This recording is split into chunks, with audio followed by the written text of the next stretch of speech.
vos papiers. Comme ça, vous êtes tranquille. Si vous avez besoin d'avoir ces papiers parce que vous les avez perdus, parce que X raison, vous allez pouvoir avoir la main dessus. Pensez-y. Ça prend 5 minutes à mettre en place. Mais au moins... Ce qui va me faire rebondir un petit peu à l'intérieur maintenant, à la conception de votre fourgon. Pourquoi pas penser, quand vous allez créer votre fourgon, de mettre un coffre-fort. Moi, en tout cas, il y a le coffre-fort, c'est clair et net. C'est là où je vais mettre forcément tout ce qui est disque dur, tout ce qui est du matériel un petit peu de valeur. Et c'est un coffre qui va être complètement scellé à la carrosserie. Donc normalement, tu l'enlèves pas, c'est mort. Ça, voilà. Voilà, c'est comme ça. Comment ? Et essayez de le cacher aussi. De le cacher de manière visible, mais qu'on ne le voit pas. Putain, la vache, je comprends pas un mot de ce que vous racontez. C'est devant toi, mais c'est tellement logique que tu ne le vois pas. Excusez-moi, reprenez depuis le début, je vous écoute. De le cacher de manière visible, mais qu'on ne le voit pas. Mais personne dit ça. Voilà, tu peux le cacher, je vais pas te dire derrière un tableau, hein, on n'est pas dans une maison.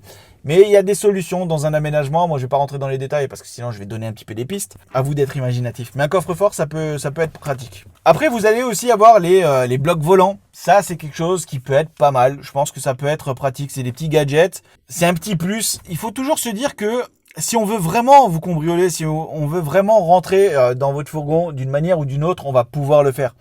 Mais l'idée, c'est de décourager un petit peu les personnes. Donc, si on voit des systèmes un petit peu de sécurité qui sont mis en place, ça peut freiner, ça peut dissuader des potentiels voleurs ou personnes malveillantes. Donc, voilà. Pourquoi pas un bloc volant, ça peut être pas mal. Mais un bon bloc volant, parce qu'aujourd'hui, vous le savez, hein, plus on est malveillant, plus on a des techniques pour contourner un petit peu ces trucs-là. Donc voilà, prenez quelque chose de fiable, quelque chose de qualité. Je vous mettrai aussi des liens dans la description si jamais ça peut vous intéresser. Les vitres, pourquoi pas les recouvrir de films d'anti-intrusion. Anti-intrusion, ça ne veut pas dire qu'ils ne rentreront pas, mais en tout cas, c'est des films retardateurs. Donc ça va retarder un petit peu les fractions. Et le fait de retarder, c'est gênant, c'est chiant. On n'a pas envie, et puis il y a du monde, ça commence à faire du bruit, ça s'agite. Donc ça peut ralentir la personne et ça peut aussi finalement la dissuader de rentrer dans votre fourgon. Après, vous avez forcément les blocs-portes, les systèmes par exemple Tulle. Moi, c'est ce que je veux mettre en place. Alors ça, faites attention aussi avec le VSP. Je suis pas tout à fait sûr de ce que je suis en train de dire là maintenant, mais je crois que c'est pas pris en compte dans le VSP. Donc peut-être le mettre après. Voilà, pareil pour les blocs à l'arrière. Il y a plusieurs systèmes qui existent. Vous pouvez le faire. Moi personnellement, j'aurai aussi une paroi de séparation avec une porte. C'est une porte qui va être renforcée avec des plaques métal, enfin des barres métalliques à l'intérieur. Et pareil pour la paroi. Pourquoi ? Pour une double sécurité. Je me dis qu'en cas de grave accident, ce qui peut voler de l'arrière, je voudrais pas forcément me le prendre dans le dos ou dans la tête. Donc peut-être que les barres pourraient ralentir la pression de tout ce qui va venir à l'arrière. Donc voilà, ça c'est l'une des sécurités que je vais mettre en place. Et la deuxième, c'est de me dire que la personne qui est rentrée là-dedans, qui veut passer derrière, je lui souhaite du courage. Avec le système qui va être mis en place, ouais, je lui souhaite vraiment du courage. Alors pareil pour les vitres, forcément chez moi il y en aura. Là pour l'instant, avec les vidéos que vous avez vues, vous n'avez pas vu de vitres. Et il y en a qui m'ont dit, mais tu n'auras pas de vitres. Si, il y en aura. C'est juste que financièrement, pour l'instant, j'ai préféré mettre sur l'isolation. Parce que comme je vous le dis, le 6 mars, je suis dehors, il n'y a pas de choix possible là-dessus. Donc isolation, c'était la base. Et par la suite, là je vais mettre les vitres en place. Et donc je ne mettrai pas de vitre au niveau de la porte latérale. Pourquoi ? Parce qu'une vitre sur la porte latérale, vous cassez la vitre, vous accédez à la poignée qui est juste en dessous et ça s'ouvre facilement. Donc même si c'est bloqué, on peut le débloquer. Donc non, c'est des choses que je pense qu'il faudrait peut-être éviter et mettre plutôt des vitres sur en décentré tout simplement. Des vitres sur le décentré, pour moi, il y a deux solutions possibles. J'envisage soit de mettre des vitres avec une hauteur de 40 max. Il faudrait vraiment que la personne soit assez fine pour entrer et c'est compliqué. Donc ça dissuade quand même pas mal. Et sinon, la deuxième chose, c'est de se dire, si c'est une grande vitre, moi, il y a un système que je pense mettre en place. Je sais pas encore, en fonction de la taille de la vitre. Mais ça serait de mettre une plaque métallique, mais une vraie plaque métallique, pas un truc ressort. Donc une vraie plaque, c'est fin. Ça prend pas de place, c'est un petit peu lourd, c'est vrai. Vous créez un support, vous mettez la plaque dessus et à l'arrière de faire des fixations en espèce de U. Il est où le U ? Un petit peu comme dans une penderie, dans une armoire, vous avez 2 U de chaque côté, une barre dessus et vous accrochez vos cintres. Là, ça va être le même principe. Il y aura un U sur un côté de la paroi. Le U. Et le deuxième U sur cette plaque métallique et vous mettez une barre quand vous partez. Du coup, par l'extérieur, vous cassez la vitre, ok, mais vous rentrez pas. C'est une solution, je suis en train d'y penser. Pareil, version Lanterneau, donc une barre qui passerait de en haut à en bas. Donc tu casses éventuellement, mais tu ne rentres pas. Voilà, ça c'est si vraiment je mettrais des grandes vitres, mais je suis pas sûr que je vais mettre des grandes. Je sais pas encore, mais c'est comme ça, c'est dans l'idée. Autre chose, le petit pouce, tu l'as fait ? Là, le petit pouce. Alors des fois, vous avez cet habitacle qui est complètement fermé. Mettez une alarme. Une alarme, simplement, ça peut être pas mal. Une alarme détecteur d'ouverture de porte ou des choses comme ça. C'est encore une fois, c'est quelque chose qui va dissuader la personne.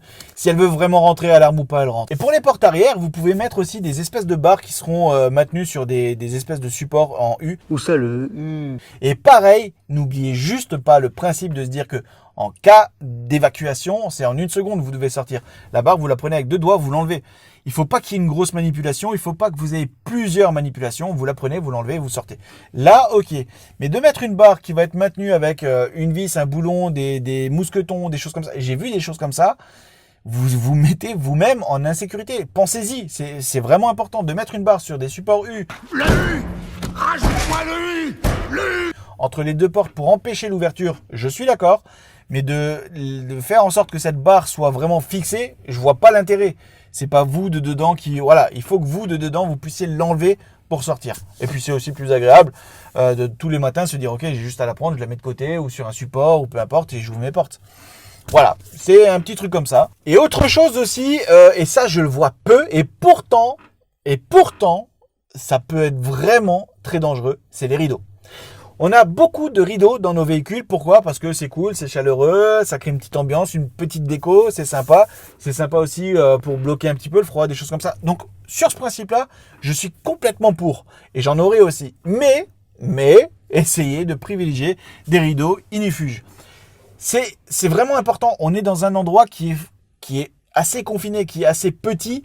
On aime bien des fois avoir une petite bougie ou des choses comme ça. Un rideau qui passe devant. Vous n'avez pas le temps de dire ouf qu'il a pris feu et qu'il vous embrasse tout le truc. Donc faites super gaffe, si vous pouvez prendre des rideaux inifugés, faites-le. Ça coûte un petit peu plus cher, mais encore une fois, combien coûte votre fourgon, combien coûte votre vie? Est-ce que vous êtes prêt à faire l'impasse sur une 30aine d'euros parce que vous vouliez prendre de moins bonne qualité, mais juste pour la... Non, pensez sécurité. Un rideau unifuge, voilà. Moi, je pense que c'est quand même une bonne chose à prendre et à mettre en place dans votre fourgon. Ça reste un habitat. Donc, pensez-y tout simplement. Et là, je terminerai sur une chose que normalement, je suis pas censé vous dire, mais le détecteur de monoxyde de carbone. Est-ce que vraiment il faut le dire ? Vraiment ? Non, pensez-y, mais vraiment, parce que c'est extrêmement important, c'est vraiment très important. Il y a tellement d'accidents qui arrivent, il y a tellement de personnes que j'ai vues sur des groupes me dire oui, mais moi je suis tellement bien aéré, il y a une bonne aération. Vous n'êtes pas à l'abri que votre aération que vous avez mis en place n'est soit pas bonne, soit obstruée, soit peu importe. Donc un détecteur, ça coûte quelques euros, mais ça peut vraiment vous sauver la vie et vous ne vous rendrez pas compte de toute façon du problème. Donc un détecteur, prenez ce détecteur de monoxyde de carbone. Vraiment, j'insiste, c'est important. Encore aujourd'hui, on doit le rappeler, mais encore aujourd'hui, on voit tellement d'accidents à cause de ça, donc pensez-y. Voilà, j'ai fait un petit peu le tour. Moi, je te remercie beaucoup. N'hésite pas à cliquer sur j'aime, c'est très important pour moi. C'est très important pour les vidéos, pour la faire propulser, pour la faire connaître. Partagez, parlez de cette chaîne à tout le monde. Contactez vos amis, les ministres, les présidents. On parle à tout le monde de cette chaîne. C'est grâce à vous qu'elle va pouvoir évoluer. C'est grâce à vous qu'on va pouvoir partager un petit peu, enfin que je vais pouvoir partager cette aventure avec vous, vous rencontrer, parler avec vous, échanger. C'est grâce à votre soutien. Et au final, il n'y a pas grand-chose à faire. Faut que je mette de l'huile ici. Donc, un petit pouce, ça fait toujours plaisir. Un partage, c'est toujours plaisir. Et si vous n'êtes pas encore abonné, c'est peut-être le moment de le faire.